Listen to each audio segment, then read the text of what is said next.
Bonjour à tous et bienvenue dans le Grand JT de l'éducation. Tout de suite le sommaire. Nouvelle année, nouveau dispositif et le moins qu'on puisse dire c'est que celui-ci fait parler déjà depuis plusieurs mois. L'expérimentation du port de l'uniforme, on en parle avec nos invités dans quelques minutes. Dans sa chronique Vue à l'étranger, Guillaume Buan nous emmènera même en Californie où les établissements veulent lutter contre les fake news. Vous retrouvez également Malika Ménard dans Souvenir d'écolier. Cette semaine, son invité est l'acteur et humoriste Baptiste Le Caplin.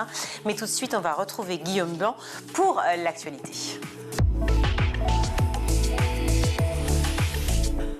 Bonjour Guillaume. Bonjour Virginie, bonjour à tous. On commence évidemment avec le remaniement ministériel. Gabriel Attal nommé Premier ministre. Cher Gabriel Attal, je sais pouvoir compter sur votre énergie et votre engagement dans la fidélité à l'esprit de 2017, dépassement et audace. Le tweet donc d'Emmanuel Macron à 34 ans.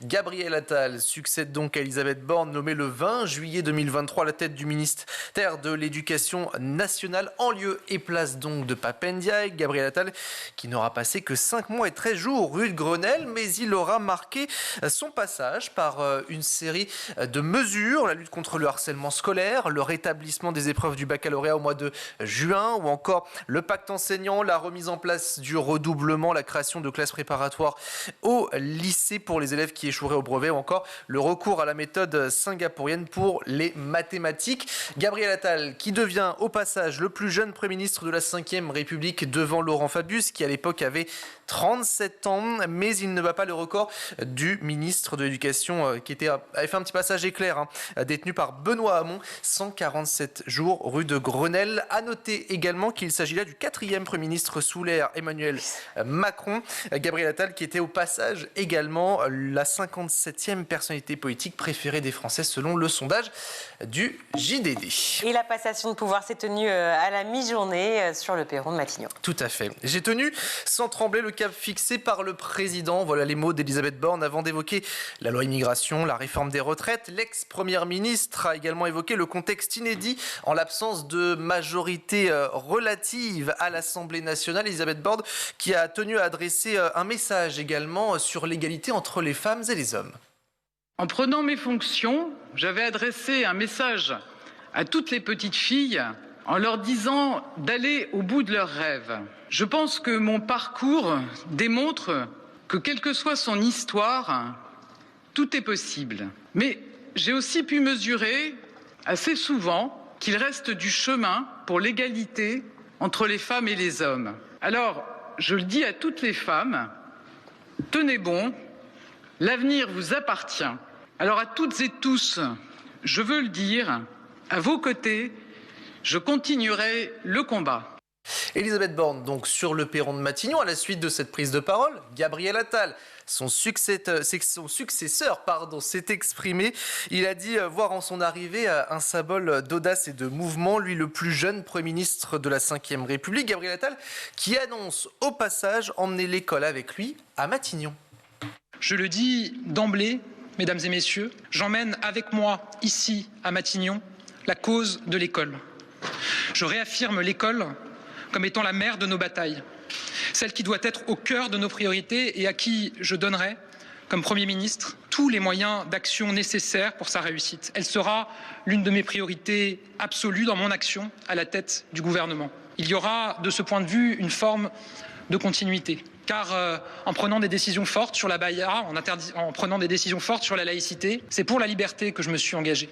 En prenant des décisions fortes sur l'exigence et sur le choc des savoirs, c'est pour l'égalité que je me suis engagé. En prenant des décisions fortes dans la lutte contre le harcèlement, c'est pour la fraternité que je me suis engagé.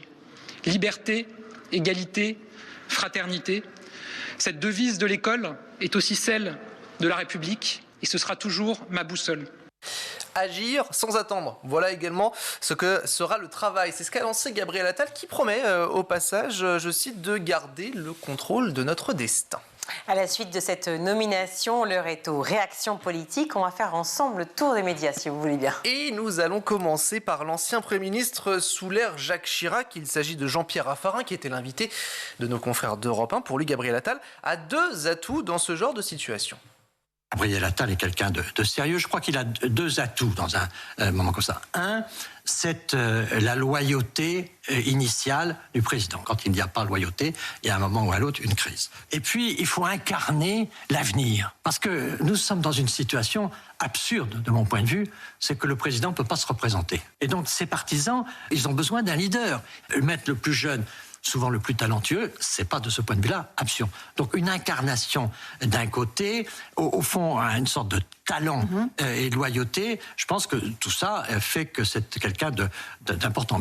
Alors toujours chez Europe 1, cette question qui a été posée par François-Xavier Bellamy, c'est le vice-président des Républicains. Quel est son bilan? Écoutez sa réponse. On reconnaît à Gabriel Attal le mérite d'avoir corrigé les travers de son prédécesseur qui appartenait pourtant à la même majorité et qui s'inscrit évidemment dans la continuité de ce macronisme qui, encore une fois, avec le en même temps, aura dit tout et son contraire.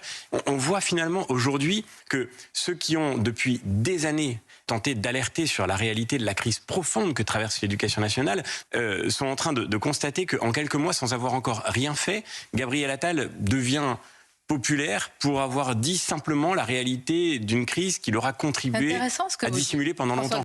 Alors, nous allons changer de radio à présent. Nous allons partir du côté de RTL. Louis Alliot était l'invité ce matin de nos confrères. Il est maire RN de Perpignan. Et selon lui, Gabriel Attal a tout simplement piqué les idées de son parti. Voilà pourquoi ce dernier est devenu populaire. Qu'ils répondent à des aspirations populaires fortes, tant mieux. Pour une fois qu'il y a quelqu'un qui vient, j'allais dire, sur des terrains un peu difficiles, et ces terrains-là, ce sont les nôtres, en l'occurrence, et qu'il arrive à reprendre des mesures que nous prenons depuis... Il a piqué vos idées, c'est ce que Oui, exactement. Non, mais il faut dire les choses telles qu'elles sont. Et il est populaire pour ça. Parce que dans l'opinion, sur ces sujets-là, il y a un besoin d'autorité. On le jugera sur pièce, on verra bien sa politique. Mais je crains que s'il est Premier ministre, il n'aura pas du tout la même attitude que celle qu'il a aujourd'hui à l'Éducation nationale. Alors qu'en pense-t-on à présent à gauche? Sur France Inter, ce matin, Olivier Faure, le premier secrétaire du Parti Socialiste, était l'invité. Gabriel Attal, c'est un ministre, mais sans bilan. Gabriel Attal est un jeune homme intéressant, brillant, sur la communication, mais c'est un ministre sans bilan nulle part. Si on considère que le grand problème de l'éducation, c'est la baya, on se trompe. Moi, j'ai entendu un président de la République qui disait qu'il n'y aurait plus le problème de remplacement des enseignants à la rentrée 2023. Ça n'est toujours pas le cas. Il y a des enseignants qui manquent partout. On en a supprimé 2000 l'an passé. Donc si la question, c'est de savoir si Gabriel Attal est un bon communicant, la réponse est oui. Est-ce que ça fait une bonne politique? La réponse est non. Est-ce qu'il a un bilan quelque part? La réponse est non non plus, parce que en réalité, à chaque fois qu'il a un ministère qu'il occupe, il occupe 5 ou 6 mois et on le change de case pour aller dans la case suivante. Allez, nous poursuivons à présent avec la France Insoumise pour terminer le tour d'horizon des partis politiques. Manon Aubry, qui est la députée européenne justement de la France Insoumise, elle était l'invitée de Sud Radio. Alors elle n'a tout simplement pas été tendre avec le nouveau Premier ministre. Le principal problème dans l'éducation nationale à l'heure actuelle, c'est d'avoir des profs devant tous les élèves de notre pays. Allez, on lance un sondage sur Sud Radio.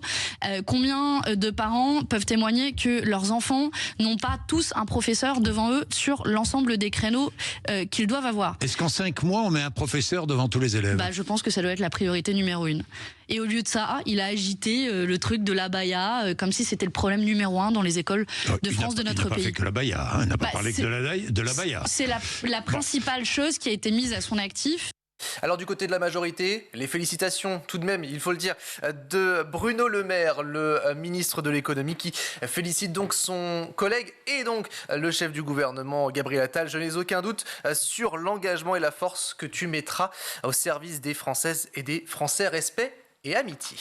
Et du côté des syndicats enseignants et des parents, comment ça se passe? Là aussi, cela varie, les discours sont un peu compliqués. J'ai contacté notamment Laurent Zamekowski, qui est le président de la Fédération des parents d'élèves de l'enseignement public. Alors, cette première question, le bilan, pour lui aussi, il est très difficile à tirer. Difficile d'avoir un bilan sur 6 mois d'exercice. Il y a eu beaucoup d'annonces, des choses qui avaient déjà été initiées sous ses prédécesseurs, d'autres choses qui n'ont pas encore été concrétisées.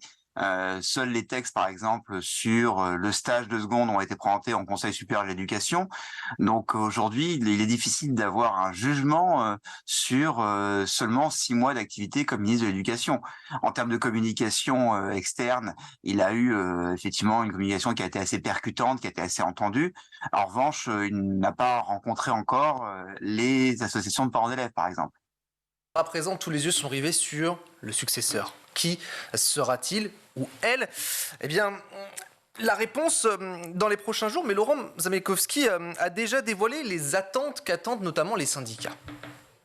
Un peu plus de stabilité, peut-être moins d'annonces et beaucoup plus d'actions, de choses qui soient concertées en amont. Parce que c'est justement ça le principal problème qui a pu être reproché aux différents ministres, c'est-à-dire que les fédérations de parents d'élèves apprenaient par voie de presse les réformes, les propositions, au lieu que ça soit concerté en amont. Et on aimerait justement quelque chose qui travaille plus sur le fond, sur la continuité, qu'on ne change pas sans arrêt et au gré du vent les réformes, et qu'on en tire un réel bilan et qu'on puisse avancer de manière pérenne et peut-être de manière moins anxiogène pour les élèves. Alors, autre réaction, cette fois-ci d'un syndicat de professeurs au sein de l'UNSA. Il s'agit de Jérôme Fournier. Et lui aussi, à la question le bilan, il reste tout simplement sur la fin. Il a ouvert plein de chantiers et on sait vers quel type d'école il voulait aller. Après, est-ce qu'il serait allé au bout de ses projets? Est-ce qu'ils auraient été mis en œuvre exactement comme il les avait annoncés? On ne sait pas, puisque effectivement, on n'arrive pas au bout de la mise en œuvre. Mais on sait quelle direction il voulait prendre. C'était une école passéiste, donc si ça lui sert de modèle pour être Premier ministre, on sait à peu près dans quelle direction on va aller sur le plan politique. Des regrets, il y en a, là aussi, pour Jérôme Fournier, notamment, on l'évoquait, 4 ministres successifs. Justement, ce système de chaise musicale commence à déplaire aux syndicats. On regrette de devoir tout le temps changer de ministre, de nouvelles orientations, de réinstaurer toujours un travail avec Gabriel Attal. On avait instauré une méthode de travail, des rencontres, des échanges, même si on n'était pas d'accord, même si on n'arrivait pas toujours à les convaincre d'infléchir leur politique, mais toujours est-il que ce dialogue-là, il existait. Là, on repart de zéro et l'école, pendant ce temps, elle a besoin qu'on traite ses difficultés. Et quand on change de ministre tout le temps, on n'a pas le temps de le faire. Et qui pour remplacer Gabriel Attal? Là aussi, écoutez les attentes de Jérôme Fournier. Un ministre ou une ministre qui soit à l'écoute des personnels, ça c'est essentiel, parce qu'on ne peut pas travailler face à un mur avec qui on ne pourrait pas discuter, et puis quelqu'un qui entende que les projets qui ont été mis en œuvre, notamment que Gabriel Attal voulait mettre en œuvre, c'était pas les bons projets, c'était pas la bonne direction à prendre pour l'école. Donc voilà ce qu'on attend du prochain ou de la prochaine ministre. Alors, à l'heure où nous parlons, nous ne connaissons toujours pas le nom du successeur de Gabriel Attal, qui devrait donc intervenir dans les prochains jours ou la semaine prochaine. Les syndicats inquiets du manque de professeurs et aussi des lacunes en maths, en français, mais aussi en histoire. C'est ce que révèle un sondage OpinionWay publié dans les colonnes de la Tribune du dimanche. L'Institut a questionné des jeunes âgés de 16 à 24 ans sur leur connaissance des grands événements historiques, ainsi que sur leur rapport à l'information et leur compréhension de la laïcité. Par exemple, à la question « Quand a débuté la Révolution française ?» Je suis sûr, Virginie, que vous avez la réponse. Eh bien, 46% des jeunes interrogés sont incapables de donner 1789. Les 3/4 ne savent pas non plus que la peine de mort a été abolie en 1981 et 60% ne connaissent pas l'année de la chute du mur de Berlin qui a eu lieu en 1989. Concernant la Seconde Guerre mondiale, là aussi, 85% des jeunes déclarent savoir ce qu'ont été les chambres à gaz. Mais 38% n'ont jamais entendu parler de la rafle du Veldiv et 18% ne savent même pas ce qu'est la Shoah. Alors de manière plus général, le sondage s'interroge sur le rapport à l'information. Il révèle là aussi de grands écarts par rapport à leurs aînés. Quand ces derniers s'appuient sur les médias dits classiques, papier, on pense à la presse ou encore aux journaux télévisés, voire à la radio, et bien près de la moitié des jeunes interrogés, eux, choisissent les réseaux sociaux en premier pour s'informer. Et évidemment, on consacrera une émission sur School TV à ce problème, évidemment, des lacunes en histoire chez les jeunes. L'information et la désinformation seront à l'honneur dans votre chronique Vue à l'étranger l'étranger dans quelques instants et nous partions d'ailleurs aux États-Unis. Bien, restons en France. Autre sondage publié cette fois-ci par l'assurance maladie et Santé publique France. Chez les 2 à 3 millions d'enfants les plus modestes, eh bien, les pathologies psychiatriques, notamment des retards mentaux ou affectifs, sont plus fréquentes. Oui, l'étude a recensé des millions d'actes médicaux réalisés en 2018 chez tous les enfants de moins de 18 ans en France, soit 13 millions d'enfants tout de même. Sur les 10 maladies les plus fréquentes observées, 6 sur 10 étaient psychiatriques, notamment des retards mentaux ou encore des retards affectif. L'étude note que la précarité, le cadre de vie joue sur la santé mentale des enfants, notamment les plus pauvres. C'est ce que précise le docteur Philippe Tupin, qui pointe un problème d'encadrement, d'environnement familial, de prise en charge, avec tout simplement une attention différée, Virginie. Merci Guillaume. En 5 mois, rue de Grenelle, Gabriel Attal aura eu donc le temps de prendre quelques mesures, dont celle qui fait l'objet de notre émission aujourd'hui, le port de l'uniforme. Alors rétrograde pour certains, égalitaire pour d'autres. Le port de l'uniforme est l'une des mesures proposées par l'ex-ministre de l'Éducation nationale lors de sa prise de fonction. Si certains, notamment à droite, ont sauté sur l'occasion de saluer une mesure de bon sens pour lutter contre les inégalités à l'école et le prosélytisme de manière générale, eh bien d'autres s'indignent et y voient un retour à l'ordre ancien. Alors le port de l'uniforme, bonne ou mauvaise idée, on en parle tout de suite. Pour en parler, je suis ravie d'accueillir sur ce plateau Philippe Beuchot. Bonjour. Bonjour. Merci d'être avec nous. Vous êtes proviseur de lycée à Paris, le lycée Carnot, et vous êtes membre du bureau national du SNUPDEN FSU, le syndicat national des personnels de direction de l'éducation nationale. Et Adrien Gomi, bonjour. Bonjour. Merci beaucoup d'être avec nous. Vous êtes député Renaissance de Seine-et-Marne. J'aimerais vous faire bien sûr réagir tous les deux à l'information du jour, encore plus ici sur School TV évidemment. C'est la nomination de donc l'ancien ministre de l'Éducation au poste de Premier ministre, donc à Matignon. Une réaction ? Écoutez, c'est une excellente nouvelle. En ce qui me concerne, je pense que Gabriel Attal a fait à la fois ses preuves au compte public, à l'éducation nationale, même si, certes, et j'entends les critiques qui peuvent être formulées à cet égard, il n'a été ministre de l'Éducation nationale que pendant quelques mois, mais il a su marquer de son empreinte par un volontarisme particulièrement assumé et par un courage qui le caractérise, l'action au sein de ce ministère. Donc j'accueille très favorablement cette nomination.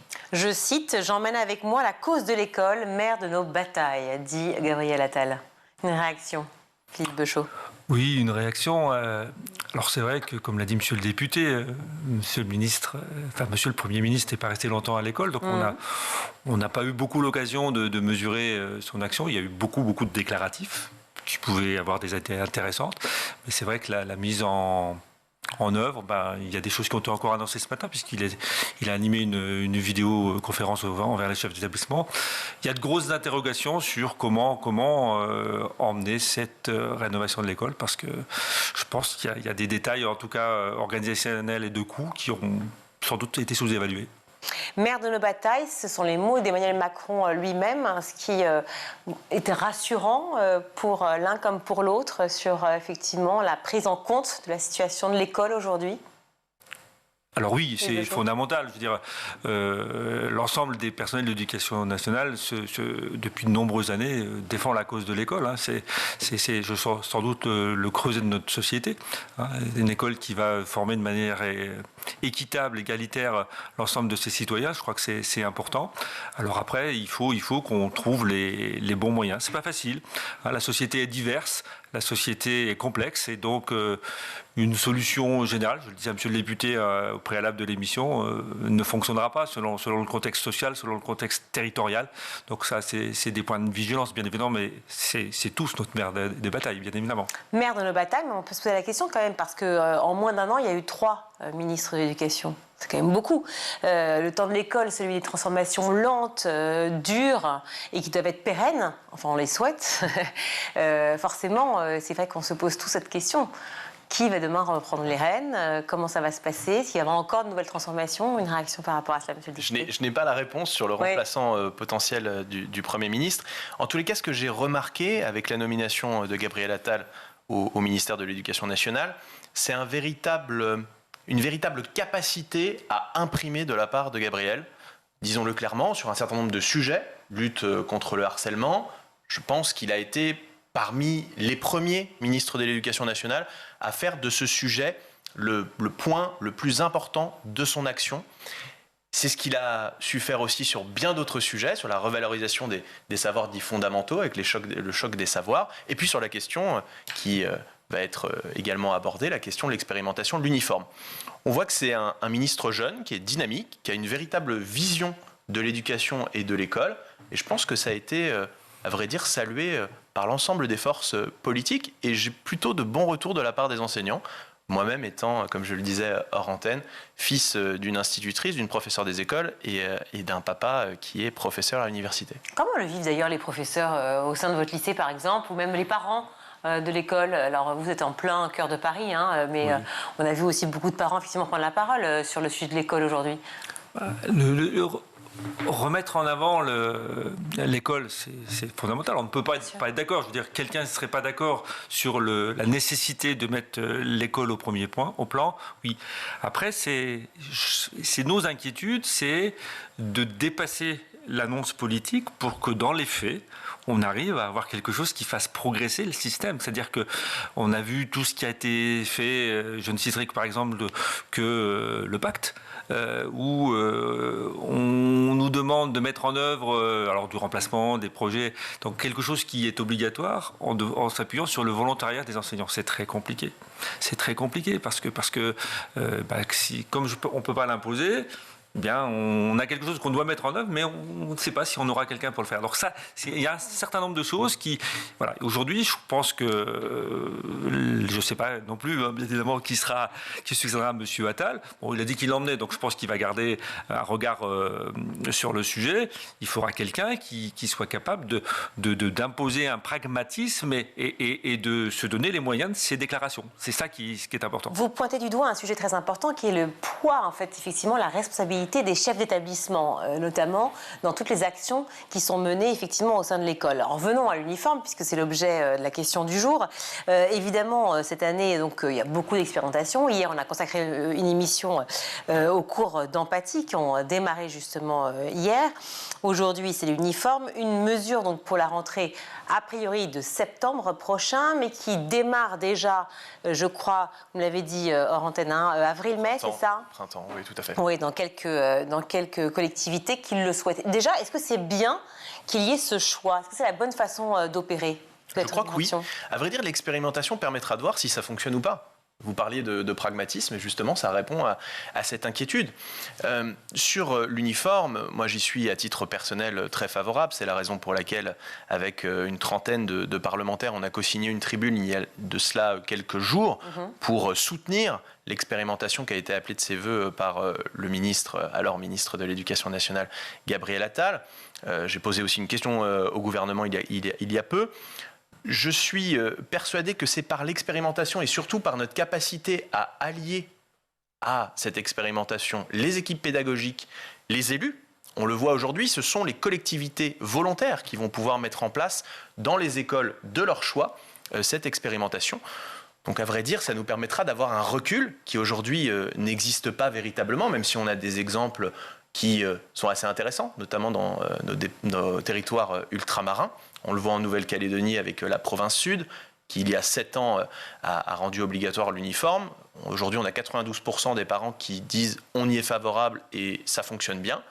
Donc ça nous permettra d'avoir un certain recul. C'est effectivement beaucoup plus ancré sur les territoires ultramarins et c'est pas la même chose effectivement que dans les grandes villes de la métropole comme Paris, Marseille ou Lyon. Revenons à Paris par exemple pour vous, je le disais encore une fois, vous êtes proviseur, mais vous êtes aussi membre donc, du bureau du syndicat des personnels de direction. Comment vous réagissez quand effectivement les collectivités peuvent faire ce choix? Et les chefs d'établissement dont vous faites partie, peuvent également se dire à un moment, je ne suis pas forcément d'accord avec cette mesure. Est-ce qu'il y a une discussion qui peut s'opérer? Alors, il y a toujours des échanges, il y a toujours des discussions. Les représentants syndicaux sont toujours écoutés. Entendus, ce n'est pas toujours le cas, mais la problématique... Titre d'exemple, avant d'être à Paris, j'étais proviseur en Polynésie française. Donc, donc dans les collèges, il y avait des uniformes, ça marchait bien, oui.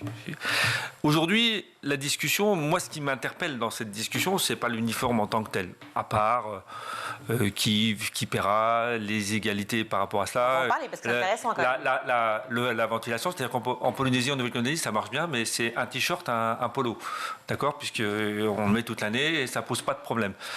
Ici, aujourd'hui, quel uniforme mettre aujourd'hui lorsqu'on est en température négative, ça devient complexe, et qui paye parce que ça aura un coût.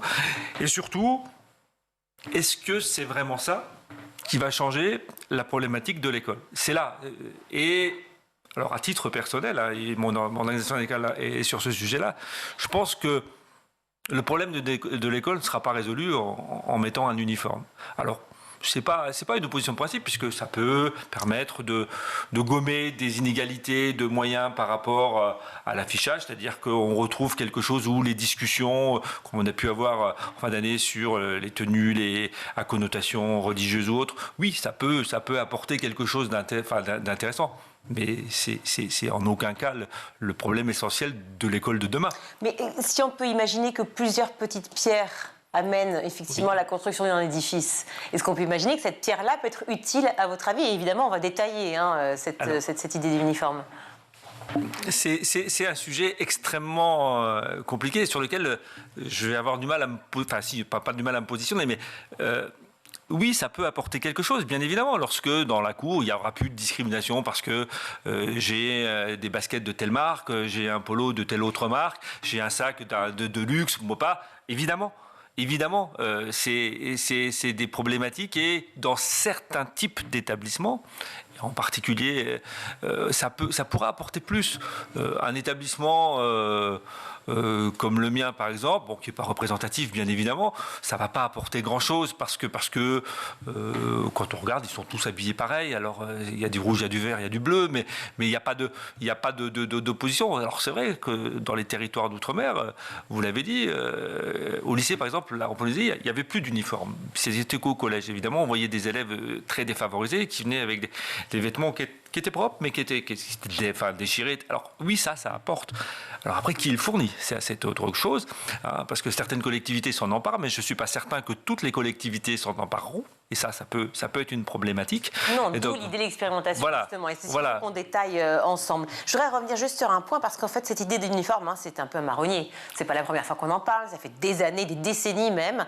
Darcos l'avait déjà évoqué en 2003. Jean-Michel Blanquer, bien entendu. Pape Ndiaye a survolé, mais quand même l'avait aussi évoqué. Gabriel Attal à son tour. Demain, on ne sait pas encore qui, mais probablement le successeur de Gabriel Attal aussi. Mais il y a manifestement un passage à l'action, puisque plusieurs collectivités l'ont signé déjà. Tout à fait. Voilà. Plusieurs villes se sont déjà engagées, et notamment je pense à la ville de Reims, à la ville de Perpignan, un certain nombre de départements, les Alpes-Maritimes et puis la région Aura. Mais pourquoi alors ce passage, c'est ma question, pourquoi ce passage à l'action manifestement là? Parce que Gabriel Attal a pris les devants, parce que c'est une figure qui fait que tout d'un coup, à la fois la droite, la gauche et le centre y vont. Pourquoi selon vous? Vous l'avez dit, c'est une sorte de marronnier, c'est vrai, je ne vais pas dire le contraire, mais force est de constater que lorsque Gabriel Attal a pris la tête de ce ministère, il a souhaité proposer, porter politiquement un certain nombre de solutions. Alors, je ne suis pas en train de dire que le port de l'uniforme va résoudre tous les problèmes que connaît l'école. Ce serait totalement faux et erroné de ma part. En revanche, lorsqu'on parle de réarmement civique, lorsqu'on parle de cadre à donner à cette jeunesse qui est en demande aussi, il faut bien le dire. Moi, j'ai eu la chance de visiter bon nombre d'écoles depuis mon élection il y a 1 an et demi à l'Assemblée nationale. Il y a cette demande aujourd'hui de repère de la part d'une jeunesse, et je pense, à titre personnel, que la tenue unique, que l'uniforme peut répondre en partie à cette demande, ce besoin de sentiment d'appartenance, ce besoin de faire corps avec son établissement, avec la patrie aussi. Ça peut participer à une réponse intéressante, je pense, sur ce plan-là. Alors, si on détaille, parce que je ne sais pas si vous êtes parents l'un et l'autre, mais moi je le suis, si on détaille, certes, je veux bien qu'un sweatshirt, un pull ou autre, très bien. Maintenant, il y a quand même le bas. D'accord ? On parlait des baskets à l'instant.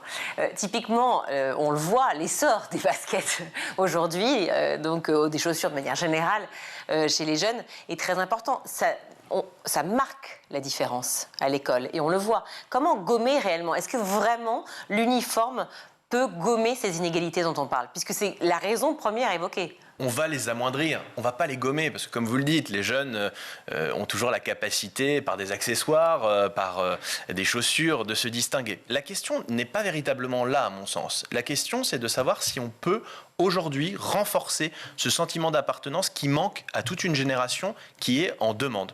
Pour réduire notamment les impacts néfastes de la lutte, du harcèlement scolaire et renforcer cette lutte contre le harcèlement, je pense aussi, en effet, que le fait de ne plus pouvoir se moquer des habits de la voisine ou du voisin de classe, ça peut être une bonne solution. Mais ça doit participer d'une politique globale. C'est l'un des aspects d'une politique globale qui est menée depuis plusieurs mois par Gabriel Attal et qui doit être menée. J'entends le sentiment d'appartenance, mais je vois que ça hic quand même du côté de Philippe Beuchot. Dites-moi, non, les propos de monsieur le député, ils ne sont pas contestables. C'est d'ailleurs peut-être ce qui me gêne le plus dans ce sujet, parce que c'est un sujet sur lequel on ne va pas pouvoir dire que ça n'apporte rien. Parce que évidemment ça va gommer un petit peu des choses, mais c'est pas l'essentiel du problème. C'est vrai. Excusez-moi de me répéter, mais non, mais je comprends. Mais c'est pas l'essentiel du problème de l'école. Et alors la notion d'appartenance, je suis d'accord. Il y a des établissements qui arrivent à avoir des idées. Alors l'uniforme le donnera-t-il? J'en sais rien, mais ça va être la définition aussi qui va être compliquée de cet uniforme. C'est-à-dire que dans notre société, contrairement aux Outre-mer, il va être complexe cet uniforme, parce que entre l'uniforme qu'on va demander au mois de juin en période de canicule avec les problèmes de réchauffement climatique et celui qu'on va demander dans une période de grand froid, ça veut dire qu'il va falloir équiper les élèves d'un panel important. On ne pourra pas dire ah bah oui, mais il va falloir en donner plusieurs. Donc là aussi, ça va pouvoir. Est-ce que les collectivités vont aller jusqu'au bout? Est-ce qu'on va être là? Et puis surtout, pendant qu'on parle de ça, on ne parle pas des vrais problèmes. On a eu la même chose avec la Baïa. Tous les chefs d'établissement attendaient une clarification. Et le ministre a eu au moins le courage, et là-dessus, je crois qu'on peut le saluer, de clarifier les choses. Sauf que ce n'était pas le problème de la rentrée essentielle. Quand on voit d'abord, il y avait des endroits, ça posait problème, mais il fallait rappeler la règle, elle existait, elle n'était pas nouvelle. Donc voilà, on met en avant des choses qui sont incontestables. En revanche, on gère pas suffisamment le vrai problème, qui est justement donner les moyens à l'école d'accompagner tous les élèves les plus fragiles, et pas que dans l'aspect vestimentaire, bien évidemment. Et oui, de gommer les inégalités autrement, bien entendu, notamment pour les familles défavorisées. Et je l'entends, et on consacre chaque jour, sachez-le, une émission, effectivement, à l'école de manière générale. Et bien entendu, on parle de ces sujets de manière quotidienne. Le remplacement des professeurs absents, la problématique, bien entendu, la difficulté d'être enseignant aujourd'hui, et vos parents doivent souvent en parler, et tous les autres problèmes concernant l'école, les exigences des savoirs, etc. Sauf qu'on consacre notre émission à l'uniforme, puisque c'est une des mesures annoncées. Alors, c'est pour ça que je me permets d'insister. S'établir au sein de l'établissement en dehors de tout prosélytisme et d'inégalité. Je cite ce que soutient donc le ministère, et donc ancien ministre Gabriel Attal. Les récentes polémiques sur l'abaya, à votre avis, dont vous parliez, est-ce que justement, elles ont un lien avec cette décision? C'est-à-dire qu'en fait, est-ce que l'uniforme va permettre d'enrayer cette problématique, si je peux dire, de la tenue ostentatoire religieuse à l'école? Alors, dès l'instant où on a un uniforme, évidemment. Ouais, ça n'empêchera pas les dérives. Non, mais ça dépend, si c'est un polo ou un pull, oui, ça ne changera rien, encore une fois, à ce que l'on porte en dessous. Oui, mais on va éviter les abayas de manière générale. Si on dit il y a un pantalon, alors on va éviter le pantalon jupe, il va falloir pas revenir trop en arrière. Mais oui, bien sûr qu'on va limiter dans certains types d'établissements cette problématique-là. Oui, c'est évident. Il n'empêche que voilà, il faut travailler sur tous les sujets. En quoi porter tout d'un coup un polo qui sera aux couleurs de l'école, mais tout d'un coup avec un pantalon ou une jupe qui ne correspond pas, qui a une connotation religieuse, tout d'un coup va enrayer le problème selon vous? Il faudra voir. Dans tous les cas, ce que je retiens, c'est que l'interdiction de l'abaya par le ministre Gabriel Attal, elle a été actée bien avant l'expérimentation de l'uniforme. Il n'y a pas que l'abaya, excusez-moi, mais il y a le camis, il y a toutes sortes de... Oui, tout à fait, le camis, et je parle des revêtements religieux, peu importe la religion. Mais c'est certain que l'uniforme, vous avez raison de le souligner, pourra répondre à un certain nombre de sujets. Je mettais en avant le besoin de sentiment d'appartenance, mais en effet, la lutte en faveur d'une laïcité respectée pourrait passer aussi par le port de l'uniforme. Mais véritablement, moi, ce qui m'interpelle dans le débat qui est le nôtre aujourd'hui, c'est que je pense que l'expérimentation de l'uniforme est l'une des facettes de la politique globale qu'on doit avoir. Il ne s'agit pas du tout de réduire le débat de l'école à cette question de l'expérimentation de l'uniforme. Mais en revanche, pour être particulièrement présent sur mon territoire d'élection depuis mon élection, depuis 1 an et demi, il y a un besoin aujourd'hui d'autorité. D'autorité à l'école, d'autorité dans la cité, d'autorité dans un certain nombre de lieux. Et le fait aujourd'hui qu'il y ait des études, notamment anglo-saxonnes, qui mettent en exergue le fait que les élèves qui portent un uniforme sont plus aptes à respecter les règles communes, à écouter le professeur, ce sont des vérités. Mais c'est culturel en Grande-Bretagne, ça ne l'est pas en France. C'est vrai. Pardon, ça diffère complètement le propos. Et d'ailleurs, vous l'avez vécu en Polynésie. Oui. C'est qu'en fait, en Polynésie, alors pour le coup, c'est français, mais on a des territoires, exactement, des territoires ultramarins français qui ont l'habitude, si vous voulez, d'importer. C'est comme en fait des langues qui sont parlées aussi dans certaines régions en France et peut-être pas dans d'autres. Donc, il faut pouvoir aussi repenser la chose de manière aussi culturelle en France. Et c'est vrai que, pardon, mais ma question, et j'y viens, vous allez me répondre, bien sûr, mais quand on est adolescent, on construit sa pensée, et c'est là où on se définit. On se définit aussi par son style vestimentaire, par les premières pensées politiques. On est souvent soit d'un bord, soit d'un autre, et on change avec le temps. J'imagine que peut-être vous étiez communiste, plus jeune, je ne sais pas. Non. Bon, mais tout ça pour sourire, mais je veux dire, c'est un moment important aussi de construction. Est-ce que réellement, le fait de porter un polo, ça va modifier quelque chose? L'idée n'est pas d'entraver la liberté de penser, d'agir des jeunes. Pas du tout, pas du tout. Et il y aura toujours la possibilité, à vrai dire, le week-end de s'habiller comme on le souhaite. Chouette. Mais je pense qu'il y a, Merci beaucoup. Il y a un moment donné, on voit qu'il y a un grand nombre de difficultés aujourd'hui qui peuvent exister dans les écoles. Le fait de réarmer civiquement, de réaffirmer une certaine forme d'autorité peut passer par là. Et je ne crois pas que ce soit une question, c'est mon avis personnel, de culture. Certes, c'est vrai, au Royaume-Uni, ils ont cette tradition, mais on voit dans les territoires ultramarins que ça fonctionne, c'est ce qu'on disait. On voit aussi dans un certain nombre d'établissements que ça fonctionne. Des établissements publics, des établissements privés, aujourd'hui, en France métropolitaine hexagonale. Expérimentons.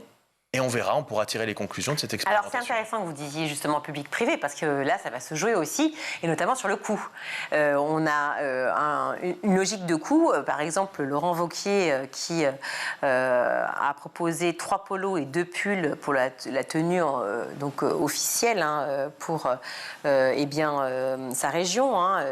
Il imagine ce coût à 224 € hors taxe par élève. Est-ce que vraiment l'État va prendre en charge ce coût, selon vous? C'est pas de sa responsabilité.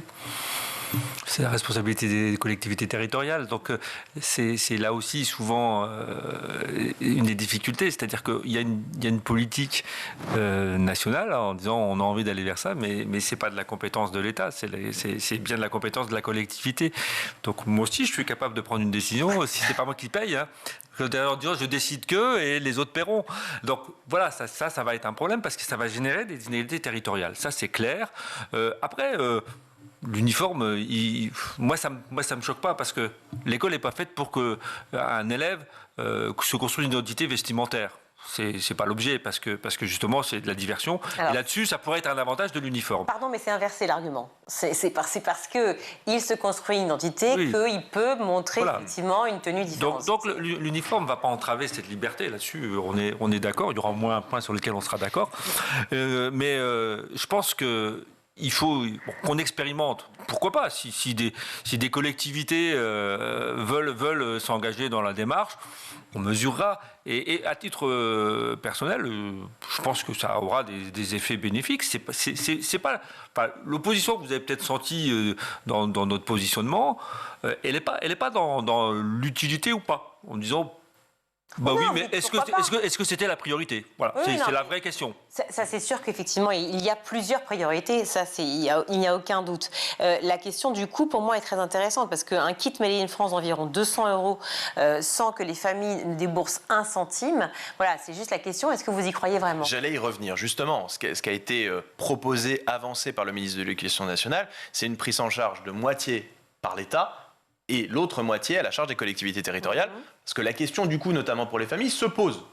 Même si, à mon avis, c'est à mon humble avis, un faux sujet. Parce que ça représentera des économies pour les familles.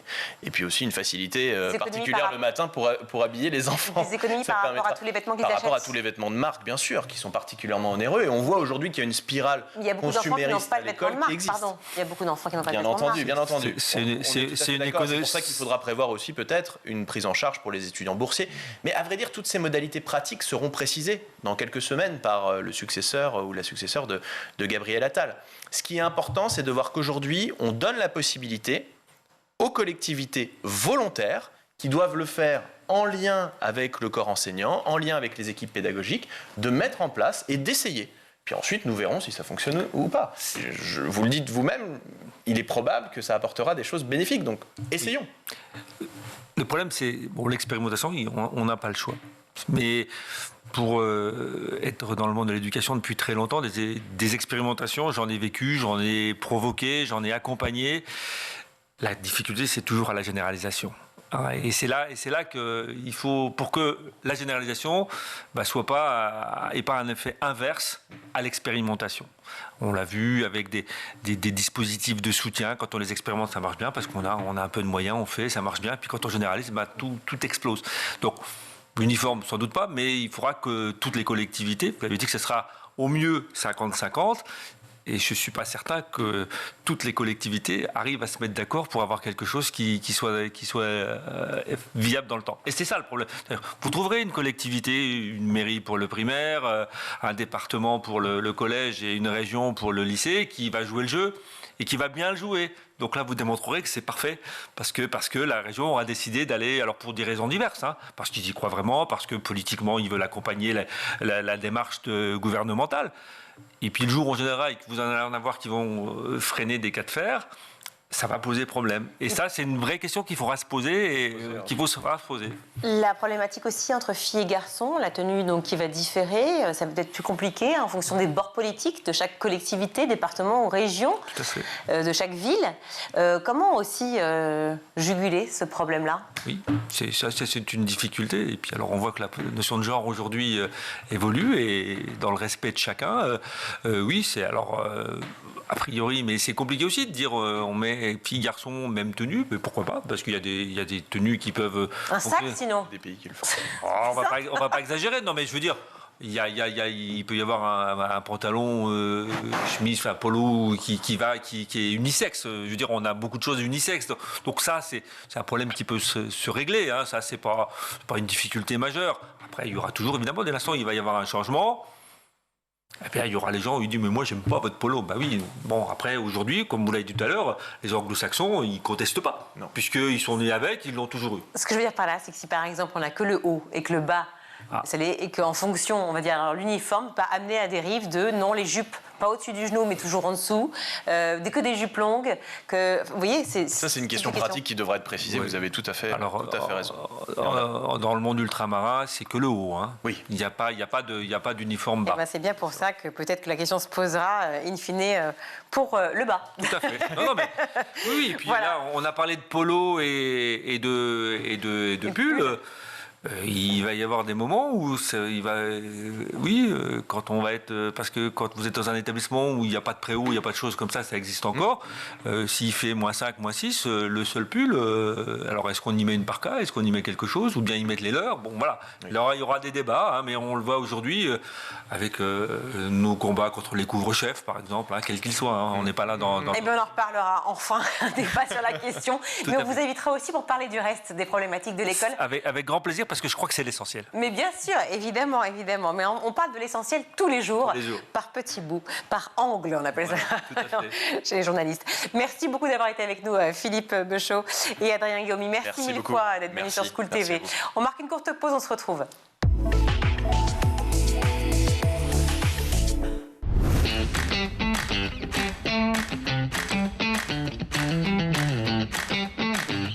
Chaque matin, dès 6h, retrouvez Emmanuel Davidenkoff et son équipe dans La Quotidienne. En compagnie d'un invité fil rouge, il vous donne des clés de compréhension et des pistes d'action en matière d'éducation. L'école, c'est le sanctuaire, mais c'est aussi un sanctuaire qui doit protéger nos enfants. À partir de 9h, Patrice Boisfer prend le relais dans le MAG.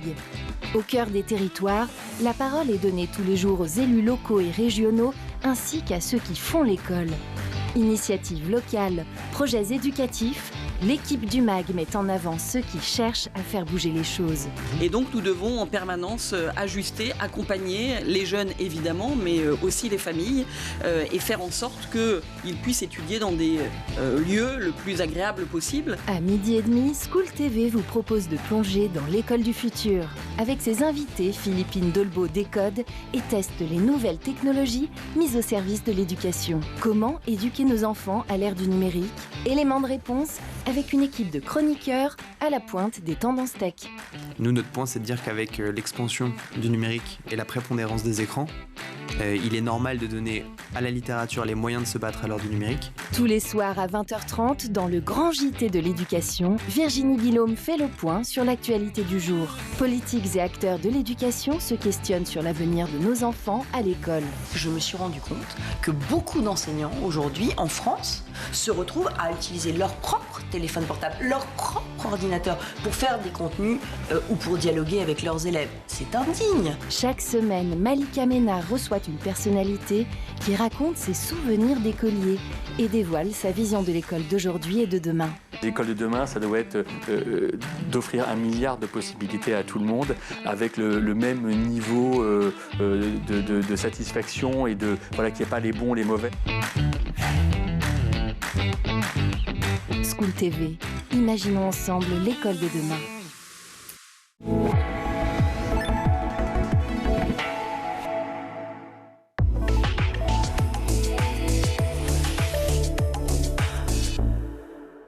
De retour dans le grand JT de l'éducation, eh bien c'est l'heure de votre chronique, Guillaume, chronique consacrée aux fake news et plus largement donc à l'étranger, dans les écoles californiennes, de la primaire jusqu'au lycée. On a l'obligation de mettre en place une éducation aux médias. Tout à fait. Objectif extrêmement simple, aider les élèves à reconnaître les fake news et à ne pas se laisser happer par la désinformation ou encore la information. Un phénomène d'ailleurs qui est grandissant, comme me l'a expliqué Jean-Éric Brana. Il est maître de conférence à l'université Panthéon-Assas à Paris et il est spécialiste aussi des États-Unis. Alors c'est important parce qu'on est dans un moment de fake news, ou en tout cas de sur-news, c'est-à-dire qu'il y a beaucoup trop de nouvelles. Et c'est vrai qu'aujourd'hui, les jeunes ont cette difficulté-là très forte parce que les réseaux sociaux sont même, je crois, la source d'information numéro 1. Et je le vois sur mes propres étudiants, encore une fois, c'est du très haut niveau, c'est du Master 2. Ces étudiants-là ne regardent plus les journaux télévisés, ne lisent plus les journaux. Ils prennent quelques infos à travers les titres des journaux qui, on le sait, ont tendance à être racoleurs aussi pour essayer d'attirer le chaland, comme on dit, hein, et ne correspondent pas forcément à un contenu qu'il y a à l'intérieur, peuvent être trompeurs aussi, c'est la dangereuse réalité. Alors ces cours d'éducation média ne seront pas dispensés de manière hebdomadaire, mais l'idée de cette loi est de disséminer cet enseignement à travers différentes matières, en l'occurrence l'anglais, ce qui équivaut au français chez nous, les maths, l'histoire, les sciences, et ce tout au long de leur cursus. Jean-Éric Brana nous explique un petit peu ce contenu. Il y a 4 matières en tronc commun. Et on va rajouter une 5e dans le tronc commun qui est l'éducation média, donc arriver à décrypter les choses. C'est-à-dire qu'en littérature, on fera plutôt de la littérature classique et puis on va rajouter, pour ne pas surcharger la partie lettres, on va rajouter notre partie que tous les enseignants font, mais qui sera propice à justement l'étude de l'information, des réseaux sociaux, de toutes les formes d'information qu'on peut trouver, écrites, orales et télévisuelles. Alors fait rare, mais à signaler toutefois, ce projet de loi qui est intitulé AB 873, facile à trouver sur Internet d'ailleurs, qui ne tient sur une seule ligne, a été approuvé par les Républicains et les démocrates, le parti de Joe Biden. La mesure vise donc à rendre les élèves capables d'identifier dans différents médias des informations ou des données qui ont été fabriquées, qui relèvent de la manipulation. Aujourd'hui, quand vous posez la question en fait aux Américains de qui sont les médias, certains vont vous répondre la presse, la télévision, la radio, mais il y a aussi autre chose qui ressort, il y a les social media, les réseaux sociaux. On sait que c'est notamment beaucoup utilisé par un certain Donald Trump. J'en discutais avec Jean-Éric Brana qui me disait que justement Twitter à l'époque n'était pas si important. C'est Donald Trump lors de sa campagne qui est arrivé et qui a utilisé ce moyen de communication, ce qui a fait que ça a explosé tout simplement. D'ailleurs, on va suivre tout cela, hein. L'élection présidentielle, c'est dans à peine 10 mois, j'en discutais avec lui. Hein. Il va falloir... Trump ?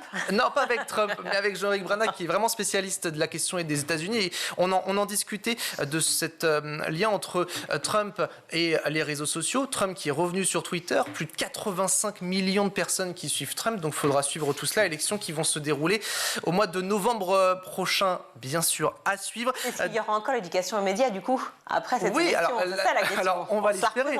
On va l'espérer. Comme on l'a vu, les Républicains ont voté pour également le parti Donald Trump, en espérant que cela reste tel quel. D'ailleurs, dans un récent sondage, là aussi, écoutez bien, les adultes de moins de 30 ans font autant confiance aux informations trouvées sur les réseaux sociaux qu'à celles données par les médias traditionnels. Autre étude, cette fois-ci de l'université de Stanford. 82% des collégiens ne parviennent même pas à différencier et à distinguer un article d'une publicité. D'ailleurs, il y a une vidéo qui leur a été montrée, supposée illustrer la fraude électorale aux États-Unis.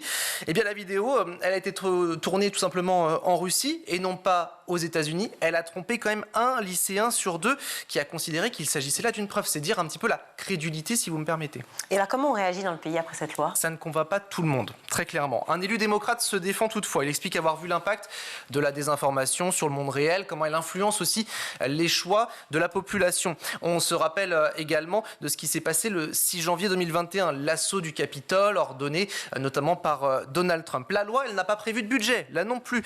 C'est pas un problème de ce qu'on dit au niveau des législateurs. La Hoover Institution, un centre de recherche conservateur, se demande déjà si les enseignants ont été formés, s'ils ont la légitimité. Et justement, c'est un avis qui a été partagé par Jean-Éric Brana.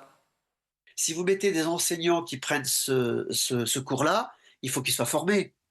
Il faut qu'il y ait au minimum une imprégnation avec le journalisme, il faut qu'il y ait cette collaboration avec le journalisme, une compréhension même, pour pouvoir arriver à en tirer quelque chose. Si vous voulez une unité à l'échelle d'un État, il faut de la formation.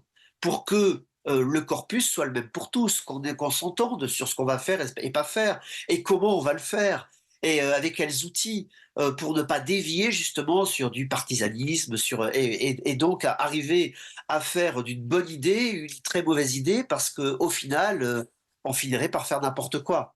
Jean-Éric Brana, donc spécialiste de la question des États-Unis, la Californie qui n'est pas le seul État à avoir légiféré sur le sujet. On a l'Illinois, on a le Texas, on a la Floride ou encore le New Jersey.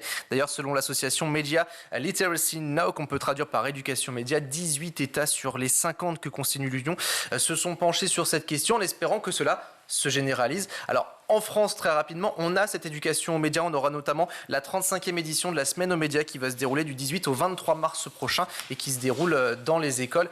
Sensibiliser nos jeunes justement à l'information.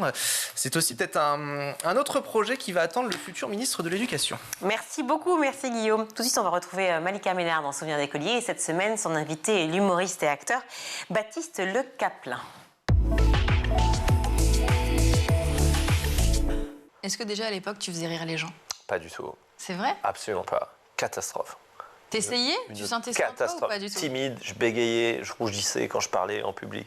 Une catastrophe. Alors que t'étais couvé avec plein d'amour chez toi ? Ouais, mais peut-être trop justement. Parce que après, quand j'arrivais à l'école et que je devais un petit peu faire ma place, j'aimais pas ça, j'aimais pas être remarqué. Non, j'ai toujours un problème avec ça, j'aime pas me faire remarquer. C'est bien chouette, c'est bien chouette. Non, c'est pas pareil. Quand tu fais un zénith, les gens payent pour te voir faire des blagues. L'ambiance est déjà cool. Allez, t'arrives, tu fais hey, Jean-Jacques. Les gens, ils sont contents. Déjà conquis, oui. Non, pas conquis. Ils sont contents de venir rigoler. Ce qui n'est pas pareil quand tu parles à l'école où alors Baptiste, les Mérovingiens, les Mérovingiens. Mais est-ce que ça t'intéressait déjà à l'école ? Non, ça me faisait royalement chier, très sincèrement. T'étais quel genre d'élève alors ? J'étais très calme, très timide. Travailleur, ça va, j'étais dans la moyenne. Plus ça allait, je crois que j'ai revu mes bulletins et en fait, je crois que J'étais à 14 de moyenne, puis après j'arrivais à 13, puis à 12, puis à 11, puis à 10. Je suis arrivé en terminale à 9, quoi. J'étais vraiment plus à Ça, c'est relativement normal. Je perdais un point chaque année. Oui, enfin, c'est pas la vue. J'ai l'impression d'avoir la vision d'un grand-père, quoi. Tu vois, chaque année, je perdais un point. On note plus sévèrement avec les années, normalement. Est-ce que tu étais un peu rebelle? Pas du tout. Mais j'aimais pas l'injustice. Je détestais l'injustice. Et donc, je pouvais me braquer, encore aujourd'hui, je suis très rancunier, hein, mais un prof qui me faisait une réflexion vraiment gratos, ça m'a... Tu vois, les maths, par exemple, j'ai lâché les maths. Je me rappelle très bien le jour où j'ai lâché les maths. C'était en 5e, collège Robert de Mortain.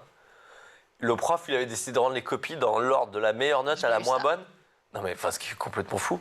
Monsieur Dion, il s'appelait. Si tu regardes l'émission, toi, un jour, je te retrouverai, je pisserai sur ta voiture.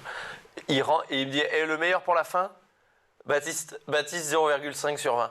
Donc tout le monde se fout de ma gueule. Je dis, mais pourquoi c'est assez humiliant, c'est vrai. Pourquoi vous faites ça? Ouais. Bravo, 0,5. Et là, à partir de ce moment, je dis ok, les maths, c'est terminé. Après si tu avais 0,5, c'était déjà un peu terminé quand même. Non, mais et le meilleur pour la fin, le Kaplan 0,5. Mais qui fait ça? Non, moi j'avais ça. De faire un truc comme ça? Non, moi j'avais ça en maths. En maths, souvent. C'est des mathématiques, ils classent. Mais je trouve que ça motivait, moi. Mais ça après, va pas, non. Alors qu'il se tapait en loose day, la prof d'art plastique, sur le parking, je l'avais gaulé. C'est vrai? Ouais. Il roulait des pelles et tout. Et t'avais pas balancé? Non, j'aurais dû à l'époque. Hein. Et donc, du coup, dès la 5e, tu lâches les maths? Ouais, non, je lâche parce que ça m'énerve. Et non, mais j'aimais vraiment pas. En fait, après, c'est compliqué hein, quand tu fais tes devoirs avec ta mère et qu'elle te dit. Parce que ma mère. Mon père était agent d'entretien et ma mère a eu son salon de coiffure. Elle a commencé à bosser à 16 ans, tu vois. Et mon père à 16 parce qu'il avait perdu ses parents, enfin sa mère. Donc c'était une ambiance.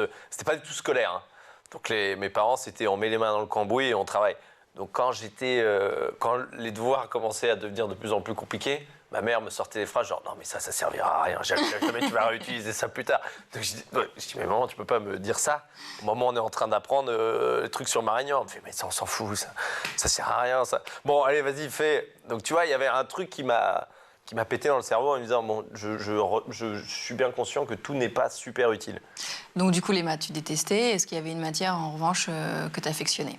J'aimais bien l'anglais, j'adorais l'anglais, c'est ce qui m'a fait avoir mon bac d'ailleurs. Mais pareil, tu vois, le truc que je trouvais un peu injuste au lycée, c'est que, étant nul en maths, mais vraiment nul, et en plus je prenais des cours, hein, j'étais sympa, je prenais des cours pour essayer de... Ouais. Non, mais vraiment, j'y arrivais pas. Si je savais écrire soleil à l'envers en calculette et elle baise avec une faute d'orthographe, on l'a tous fait. Donc, voilà. Mais, calcul mental, ça va, je suis un peu bon. T'as oublié ça? Soleil? Non. Malika, soleil. Tu ne sais pas qu'il y avait une formule mathématique pour dire alors 4 filles qui sont sur une plage avec 12 maîtres nageurs, tu te souviens pas de ça? Très très efficace les cours particuliers de maths. C'est très drôle. Et le problème c'est que quand tu es vraiment nul en maths, ça te ferme, scientifique évidemment, ça te ferme ES, donc il me restait plus que littéraire. Donc je me suis retrouvé dans des classes blindées de filles. Et t'aimais pas les lettres? J'aimais bien, mais en fait ce que je trouvais injuste c'est que tu n'as plus qu'un truc en fait. T'as soit ça, soit tu vas remplir des rayons et tu pars en apprentissage. Mais on dit, voilà, fais L. Et littéraire, tu te retrouves à faire de la philo, tu sais pas ce que tu veux faire de ta vie, tu sais pas le corps que tu vas avoir le lendemain matin en te réveillant, tu sais pas si t'es amoureux d'elle ou d'elle, tu sais pas comment t'habiller. Je trouvais que c'était trop tôt. Et on te demande de philosopher sur la vie et c'est quoi F7? Ça va pas, non? Alors, l'inconscient, est-il conscient? Tu fais quoi? Après, c'est une révélation. Hein. Qu'est-ce que tu me parles? Donc, tu te retrouves dans un truc où il y avait que des nanas, 3 mecs drogués et moi au milieu. Parce que moi, je me fume pas, je bois pas, je faisais du sport et j'étais très timide, j'allais pas voir les filles et donc je me droguais pas. Donc t'étais tout seul? Ouais, j'étais tout seul. La solitude, quoi, le bac? Pas la solitude, mais j'étais un peu ce gars. Si j'avais eu un ukulélé, je pense que j'aurais pu cartonner, mais j'avais pas d'ukulélé. Mais j'ai pas apprécié plus que ça. Vraiment, je sentais vraiment qu'il fallait que j'aille. Je vais avoir mon bac, je suis bon en anglais, allez, je vais faire fac d'anglais. Mais ça commençait à trotter dans la tête de faire un spectacle. C'est déjà la fin de ce numéro. On se retrouve demain, toujours en compagnie de Baptiste Le Caplin, pour la suite de Souvenirs d'écoliers. Merci à vous tous de nous avoir suivis. Canal 247 sur les Freebox, Canal 217 sur les Box Orange et bien sûr schooltv.com pour voir et revoir toutes nos émissions. Merci beaucoup Guillaume, à la fois pour les infos et pour la chronique. On apprend toujours plein de choses avec vous, je suis ravie. Vous revenez quand? La semaine prochaine. J'aime l'international, moi. D'accord, très bien. Aujourd'hui à la réalisation, c'est Mani Pézeshk. Au son, c'est Héloïse Merlin. Le maquillage, Laure Edmond et Laura Girard et Emma Ferré. À la rédaction, très belle soirée. Ciao.